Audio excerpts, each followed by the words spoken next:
민원련의 미디어 탈곡기.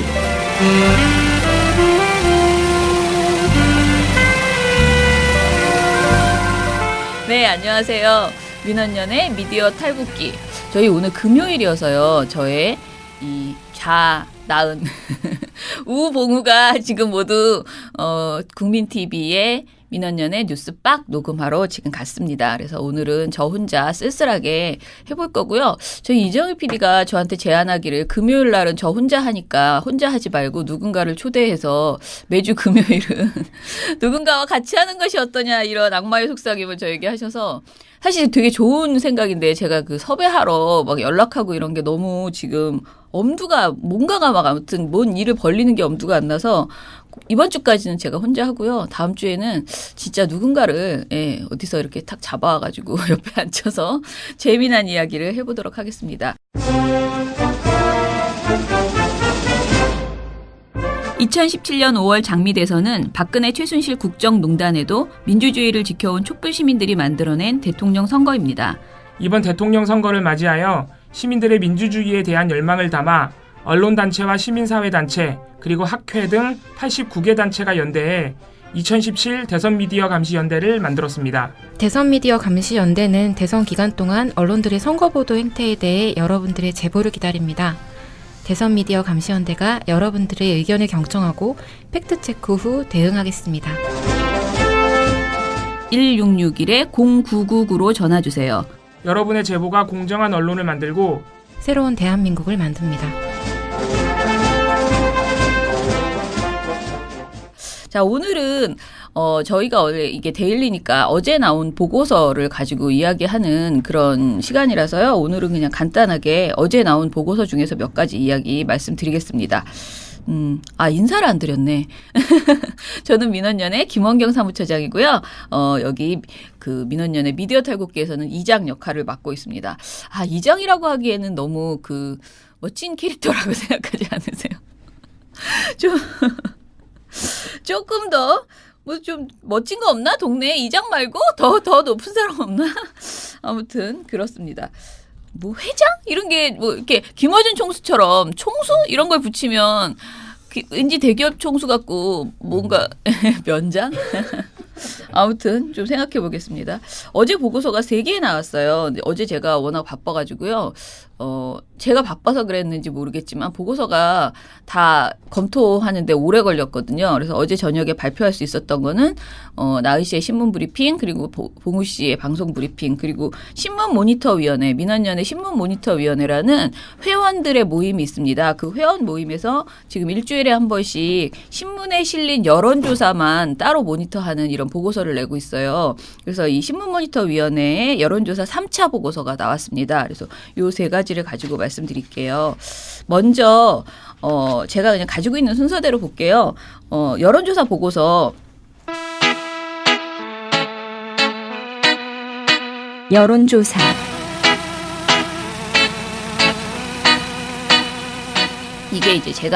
이게 이제 활동가들이 하는 게 아니고 회원들이 하는 거잖아요. 그래서 회원들은 또 다들 학교 다니고 직업이 있습니다. 그래서 모니터를 굉장히 빠르게 하지는 못해요. 그래서 이게 전주, 그러니까 4월 3일에서 4월 8일까지의 신문에 실린 여론조사 보도, 이걸 가지고 모니터를 해서 또 모여서 회의를 하고 보고서 초안을 쓰고 또 저희가 이걸 검토하고 이런 시간이 필요하기 때문에 오늘이 4월 14일인데 이 제가 지금 알려드리는 그 내용은 4월 3일에서 4월 8일까지의 보도 내용을 전해드리는 거예요. 그래서 좀 늦어진다는 게 좀 아쉽기는 하지만 차분하게 계속 꾸준하게 여론조사 보도를 체크하고 있다는 점에서는 의미가 있는 것 같습니다.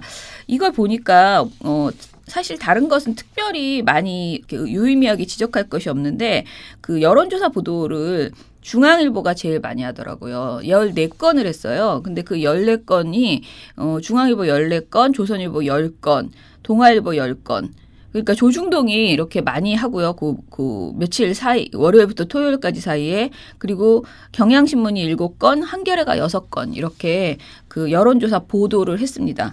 이 기간 동안에 여론조사가 실시된 게 14개더라고요. 그러니까 이 보도에서 인용했던 여론조사들이 14가지였고요.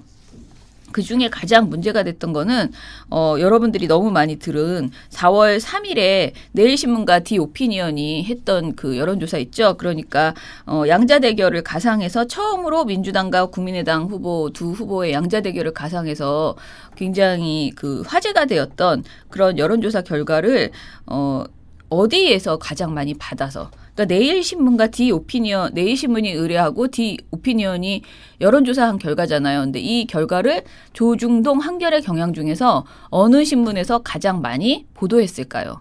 이게 가장 흥미있는 내용이었어요. 이 여론조사는 여러분 다 아시겠지만 그래도 한 가지만 말씀드리면 그 문 후보 측이 항의를 했죠.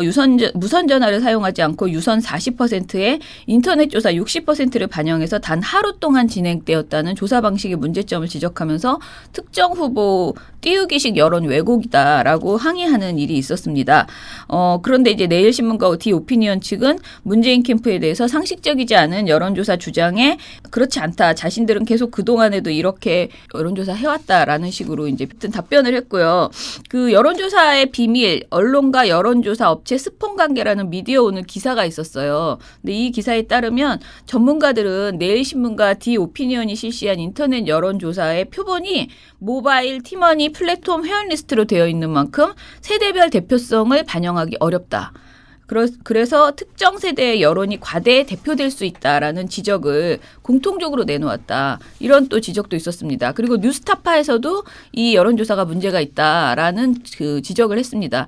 뉴스타파의 최경영 기자가 안철수가 앞섰다? 양자 대결 논란의 여론조사라는 보도를 했는데 이번 이 보도에 따르면 설문조사의 인터넷조사 패널을 제공했던 마켓링크 측은 인터넷 조사와 유선 조사 두 개의 데이터가 완전히 다르다면서 마켓링크의 패널을 활용한 인터넷 조사에서는 이건 600명이었대요. 근데 이 조사에서는 문재인 후보가 6%포인트 정도 앞섰는데 유선 전화 조사가 합쳐지면서 전체 결과에서 안철수 후보가 높게 나온 것이다. 라고 이렇게 폭로를 했습니다. 제가 아까 말한 그 전문가가 유선 전화 면접에서 2배 이상 앞선 게 아니라면 이런 결과가 나올 수 없다는 증언을 내놓기도 했어요. 그러니까 이 유선 전화 면접이 굉장히 뭔가가 의혹이 많은 그런 내용이었다는 거예요. 그러니까 제가 말씀드리는 건 문재인 캠프 측에서 여론조사에 대해서 문제 제기를 하고 의혹을 말하는 것은 충분히 합리적인 이유를 배경으로 해서 한 것이다. 이것이 무슨 언론사에 대해서 협박을 한다거나 또는 말도 안 되는 주장을 했다고는 보기 어렵다라는 것이 타사 보도들을 통해서도 충분히 입증될 수 있다는 거예요. 그런데 이것에 대해서 가장 많이 보도한 곳이 어디냐? 두둥. 맞춰보세요.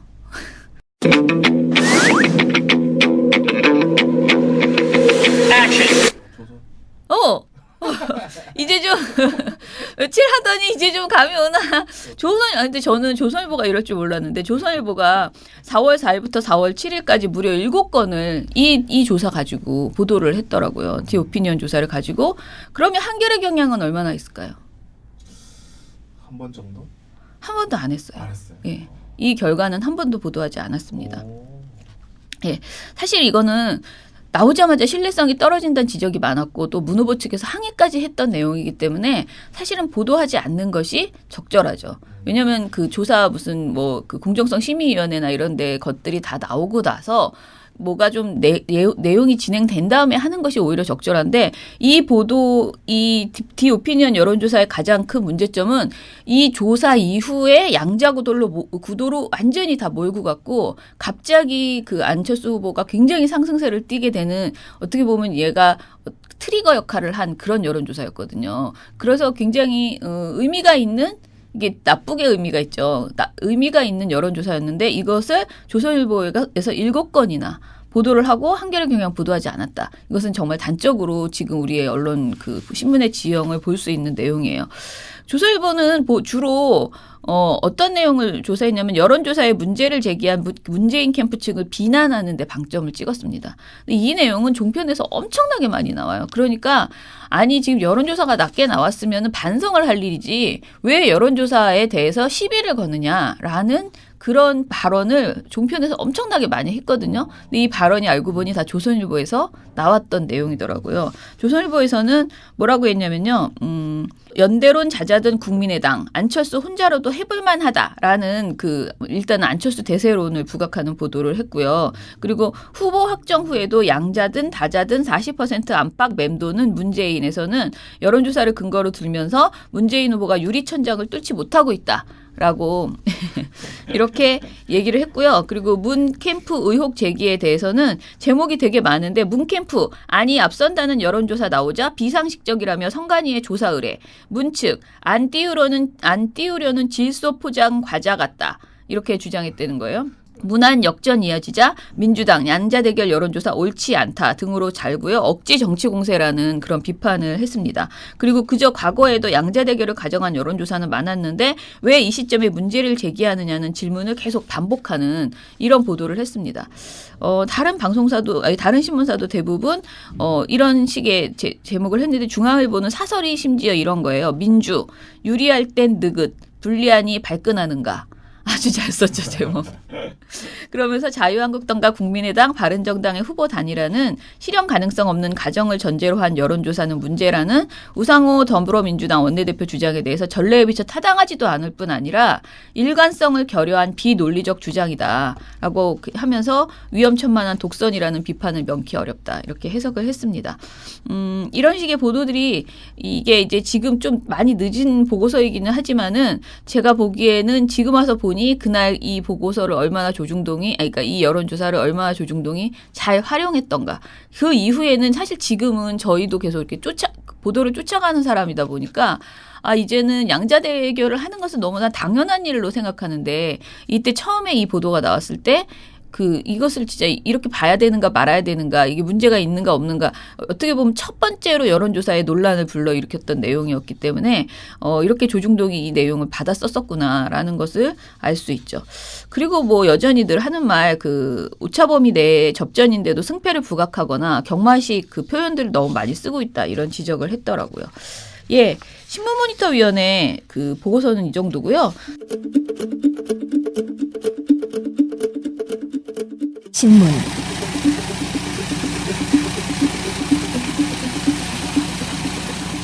두 번째 신문 모니터인데요. 제가 보기에 배나연 활동가 오늘 뉴스 빠게 가서 이거 할 겁니다. 왜냐면요. 그래서 저는 간단하게 제목만 얘기하려고 하는데 어저께 우리가 말한 중앙일보 이정재 맞죠? 제가 또 성을 자꾸 혼동하는 사람이라 이정재 칼럼. 정말 저는 이거를 어저께 뭐라고 생각했냐면요. 올해 선거보도에서 최악의 보도는 얘다. 얘 이상 나오기는 쉽지 않다.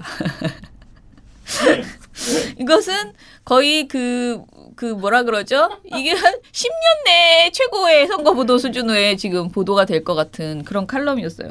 아니 도대체 이분이 원래 좀 이상하긴 계속 이상 칼럼 많이 내긴 했는데 중앙일보도 해도 너무했지. 최근에 중앙일보가 좀 너무 계속 정치적으로 내가 조중동이다. 이거를 확실하게 보여주죠. 우리가 한동안 조중동에서 중앙은 빼야 되는 거 아니냐 이런 논의가 있었어요. 공식적으로.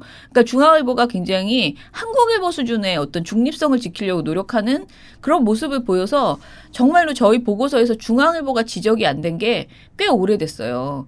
근데 이게 이번 선거에서 완전히 급변했어요.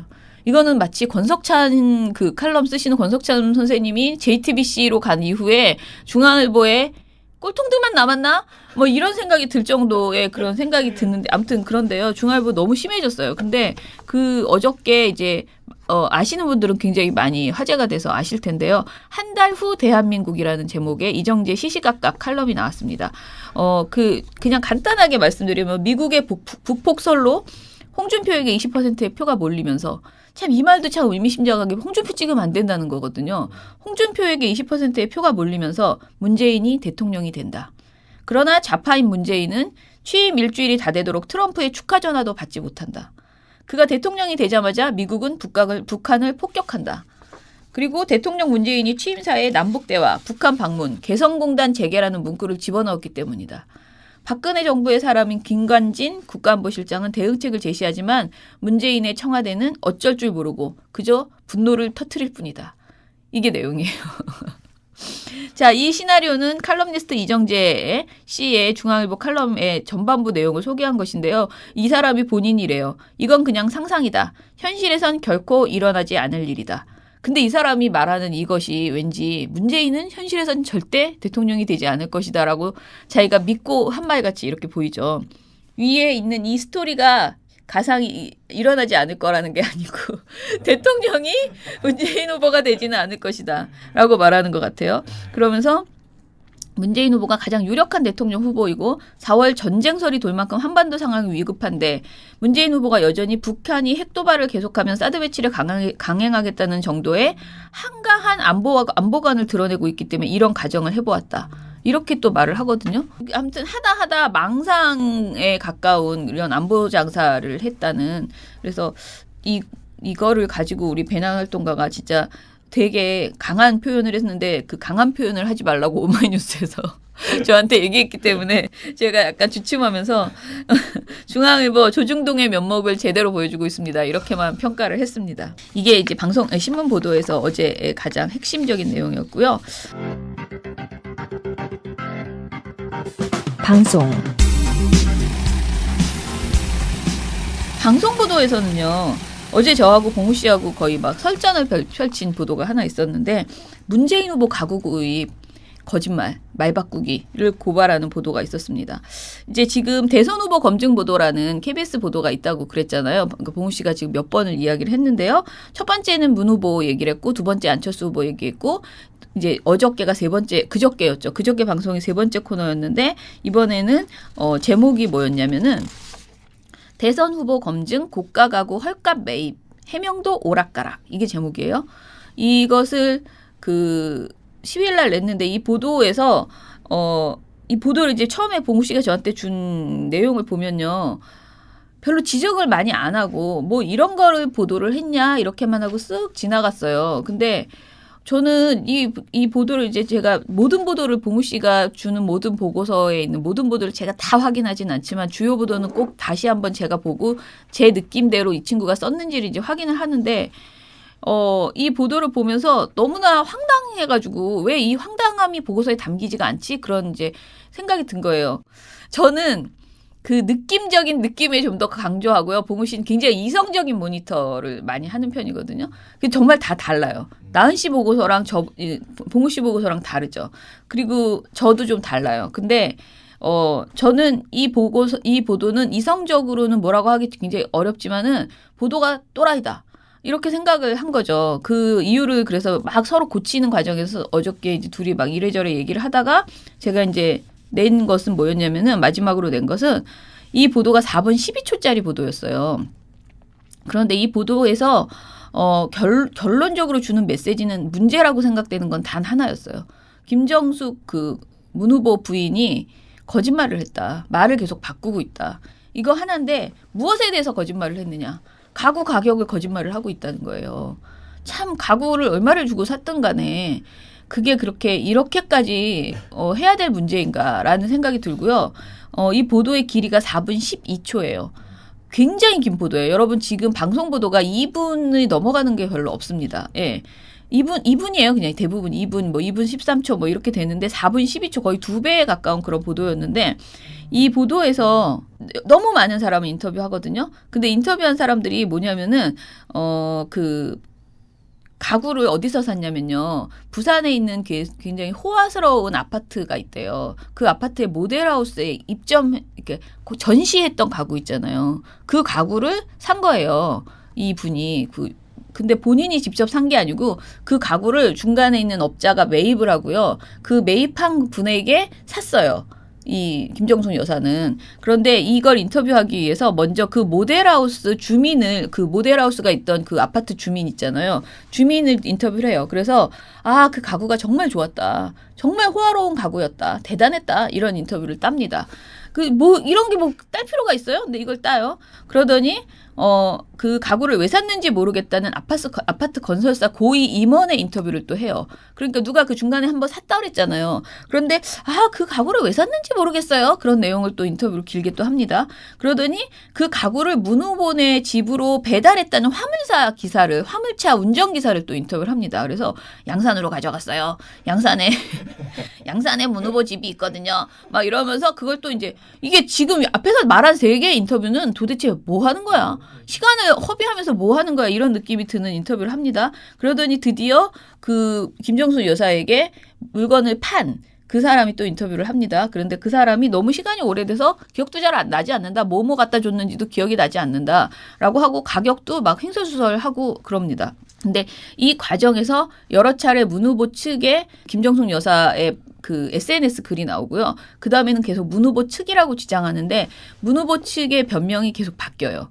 저는 이건 문제였다고 생각을 해요. 그러니까 이것은 아마 우리가 서민 대통령 이런 이미지를 주려면 고가 가구를 쓰지 말아야 산 것이 비판이 될 수 있다라고 생각해서 좀 뭔가 그걸 내가 싸게 샀다. 이게 고가 가구인 건 사실인 거잖아요. 비싼 의자래요. 뭐 5,600만 원짜리 의자래요. 근데 그런 의자를 굉장히 좋아 보이더라고요. 이렇게 안락 의자 같은. 그런데 그런 의자를 쓰고 있으니 그것에 대해서 뭐라고 혹시나 이제 그런 또 비판을 받을까봐 중고인 건 맞는 거니까 중고로 샀다, 싸게 샀다라고 이제 이야기를 한 건데 이게 말이 자꾸 계속 바뀌었던 거예요. 근데 그것 자체는 제가 보기에 KBS가 열심히 이렇게 보도하는 거 보면 말이 바뀐 건 사실이에요. 그거는 맞고요. 그게 진실하게 처음부터 말했다면 좋았을 텐데 제가 주장하는 거 뭐냐면 그러면 그게 대통령 후보에게 치명적인 지금 검증할 만한 내용이냐는 거예요. 도대체 이걸 왜 이렇게 오래 우리가 봐야 되냐고. 그 아파트 주민이 가구가 좋았다는 것과 아니 이 뉴스에서 한 2부는 보통 시간이 아니에요. 게다가 KBS 뉴스 9는 전국에서 얼마나 많은 사람들이 봅니까? 근데 그런 방송에서 쓰잘데기 없는 이런 소리를 잔뜩 붙여가지고 저는 이거를 무슨 다큐멘터리 그것도 그냥 다큐도 아니고 페이크 다큐? 그런 걸 보는 기분이었어요. 이 방송을 보는 느낌, 이 뉴스를. 그러니까 이걸 너무나 파란만장한 그 거짓말을 증명하기 위해서 그리고 그게 혹시 그것에 어떤 의미를 느낌을 갖게 하기 위해서 쓸데없는 인터뷰를 막 붙여가지고 이게 황당한 그런 보도를 한 거예요. 그래서 제가 이제 생각한 것이 뭐냐면은 이게 KBS가 설마 거짓말 하나 가지고 이렇게까지 보도했을까? 어떻게 생각하세요? 저는 이거를 KBS가 애초에 생각할 때는 이렇게 생각했을 것 같아요. 거짓말이라고 생각 안 하고요. 이건 저 추측이에요. 제 보고서에도 썼는데 저는 50만 원에 구입한 것이 맞다. 정말 자꾸 문정숙이래. 김정숙 여사가 50만 원에 구입했다 처음에 그랬거든요. 그러면 1,000만 원짜리를 예를 들어 5,600만 원짜리 의자를 50만 원에 구입했다. 그럼 이건 뇌물이죠. 그거는 어떤 이유에서든 그거를 그렇게 줬다면은 뇌물성 선물에 가까운 거잖아요. 근데 이걸 받은 시기가 여기에서 시기가 정확하게 나오지 않지만은 민정수석 할 때였다. 뭐 이런 식의 뭐 비서실장 할 때였다. 애매하게 아무튼 청와대에 있을 때였다는 식으로 나오거든요. 그래서 저는 얘네가 이거를 뇌물성으로 생각해서 혹시 추적하지 않았을까라는 생각이 들었어요. 그런데 뇌물이라고 생각하기에는 도저히 말이 안 되는 게 이 가구를 판 사람이 문재인 후보 측한테 2,500만 원을 빌려줬었대요. 빌렸대요. 문재인 후보가 빌려준 거예요. 그러니까 만약에 그거를 가구를 그렇게 샀다 하더라도 이거는 퉁치자는 의미에서 가구를 그냥 보낸 것일 수 있는 그런 내용인 거예요. 그러니까 이거는 뇌물성이나 대가성 의혹이 전혀 없어요. 전혀 이거 붙일 수가 없는 그런 내용이더라고요. 그래서 KBS가 이거에 대해서 한마디도 말하지 않아요. 만약에 여기에서 조금이라도 뇌물에 상식적으로 봤을 때는 만약에 가구를 정말 싸게 샀다면 어떠한 이유에서든 그 시가대로 사지 않았다면은 그것도 너무 금액이 크다면 분명히 이거를 뇌물로 이렇게 끌고 갔을 텐데 그럴 개연성이 너무 없으니까 이거를 말하지 않더라는 거죠. 그럼 두 번째 이건 KBS가 제기한 문제제기인데요.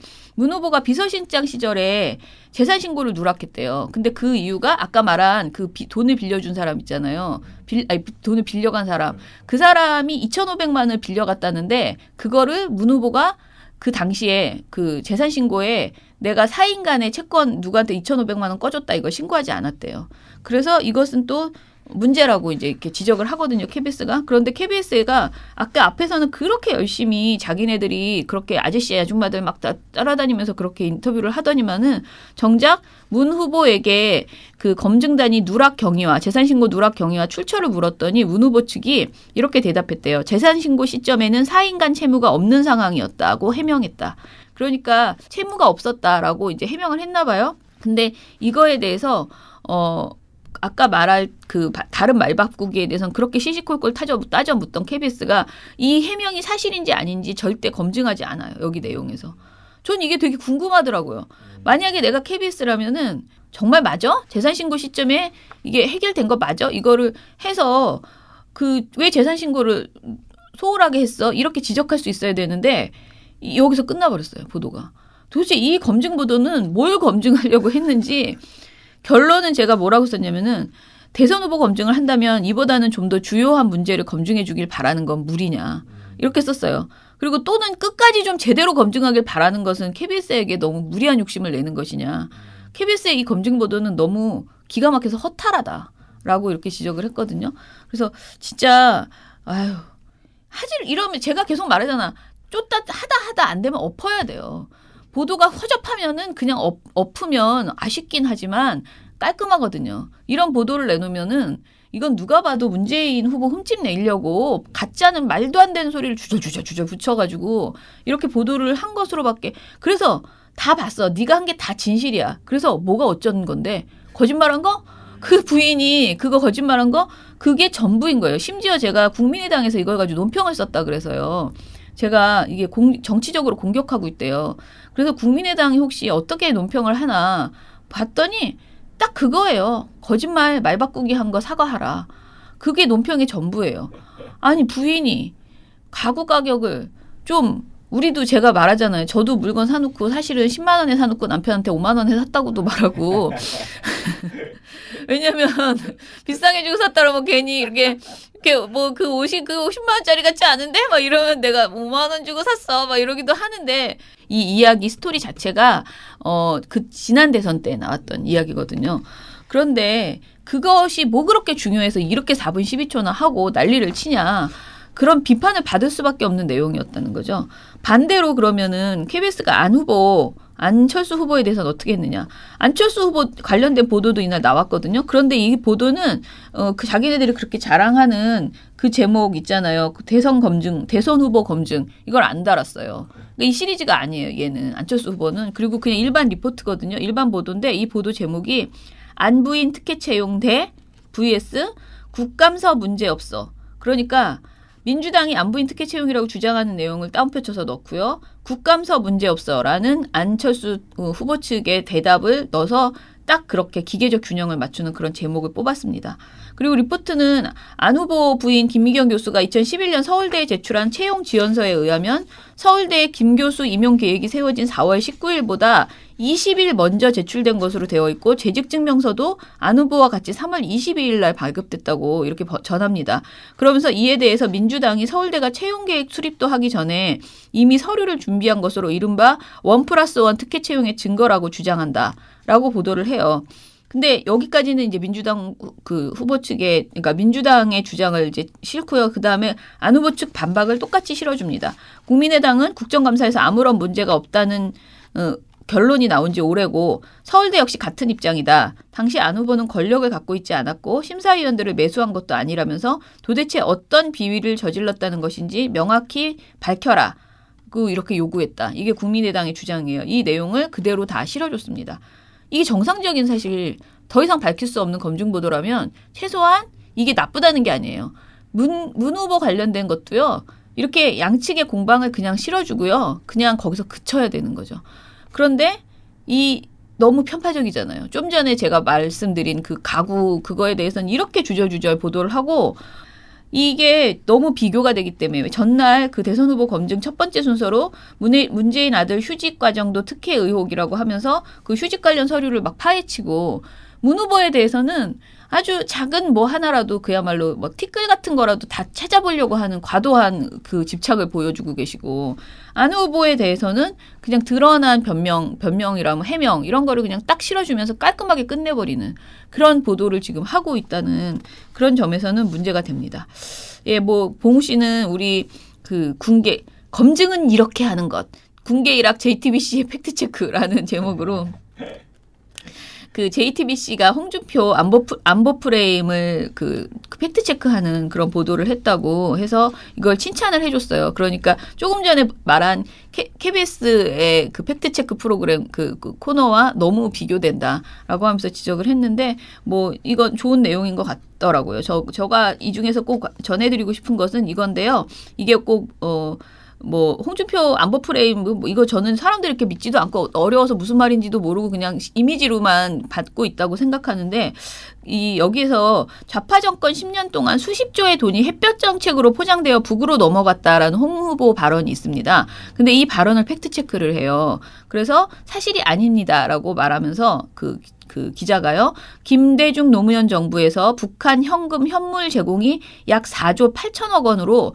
수십조 원이 아니다 라고 이야기를 하고요. 또한 남북 교역액 자체가 이명박 박근혜 정부에서 확 늘었다라는 통계를 보여주면서 특정 정권만 북한과 거래했다는 식의 프레임이 설득력이 떨어진다라고 이런 내용을 이제 그 팩트 체크를 해줍니다. 한마디로 문재인 그 안보를 중심으로 오고 간 프레임 전쟁의 허와시를 제대로 파헤친 그런 JTBC 보도였다라고 이렇게 칭찬을 해줬습니다.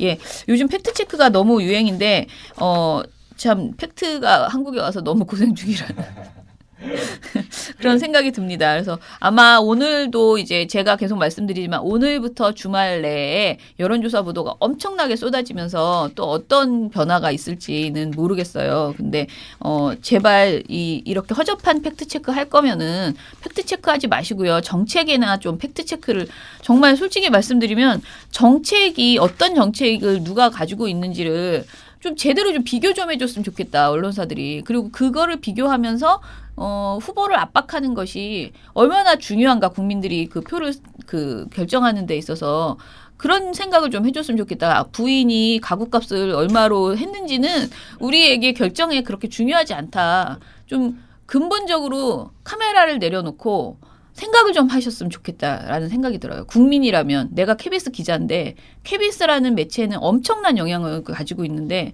거기에서 내가 터는데, 기왕 터는 거, 미디어 탈곡기보다 훨씬 더 큰 스피커를 가지고 있는 KBS가 기왕 터는 거 무엇을 털어야 되는지 그걸 좀 생각하고 터셨으면 좋겠다라는 그런 생각. 물론 제가 KBS에게 이런 말을 해봤자 그 사장님과 그 보도국장께서 말 같지도 않은 소리 하네 그렇게 생각하시겠지만, 아무튼 제안을 드립니다. 끝까지 최선을 다하시겠지만 저희도 끝까지 최선을 다하겠습니다. 여러분, 민원연의 미디어 탈곡기 이제 주말이라서요. 토요일, 일요일은 못 뵙고요. 저는 그래도 토요일, 일요일도 일이 너무 많습니다. 예, 저희 뉴스 공장을 또 월요일 날 나가게 되잖아요. 앞으로 계속 매주 월요일 날 뉴스 공장을 하는데 그게 또 이제 숙제가 많은 방송이어가지고요. 그 준비도 해야 되고, 뭐 이래저래 저희 채용도 이제 어제 마감이 됐어요. 그래서 주말에 면접도 보고 해야 되기 때문에 이래저래 매우 바쁘게 지낼 것 같습니다. 그래도 여러분들은 좋은 뉴스만 소비하시면서 그 환경어 프레임이라고 요즘 계속 그런 얘기 많이 하잖아요. 근데 저는 자꾸 아쉬운 거 굉장히 많으시죠. 한겨레, 경향, 오마이뉴스 뭐 좀 더 좀 잘해줬으면 좋겠다라는 생각은 하시지만, 언론사, 뉴스타파도 마찬가지고요. 언론사가 가지고 있는 그 언론 저널리즘의 기능 자체가 누구에게 이렇게 그야말로 편을 드는 것은 아니에요. 그러니까 제대로 국민에게 정보를 알려주는 역할을 하려고 노력하고 있다, 이렇게 생각하시고 좋은 보도들 많이 찾아서 보시고 나쁜 보도 비판해 주시는 이런 주말을 보내시기 바랍니다. 예, 여러분 안녕히 계세요.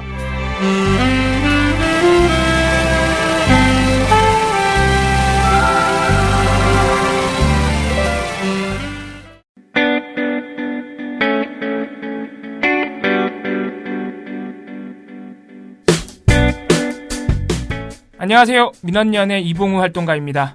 우리나라에서 언론의 문제는 민주주의의 문제입니다. 독재와 부패 기득권을 대변하는 언론들은 아직도 살아 있습니다. 민주주의의 문제는 곧 우리 삶의 문제입니다. 사주의 입장을 반영한 권력의 욕심을 투영한 언론, 이들을 감시하려면 전문성과 꾸준함 그리고 투명함이 기초되어야 합니다. 민원연은 1984년부터 시민단체로서 언론을 감시해오고 있습니다. 민주언론 시민연합은 여러분의 소중한 후원으로 투명하게 운영됩니다. 민원연 후원으로 언론을 감시하고 견제하는 활동에 힘을 보태주세요. 민주언론 시민연합은 여러분의 소중한 후원으로 투명하게 운영됩니다. 후원 계좌 신한은행 100-019-186-241입니다.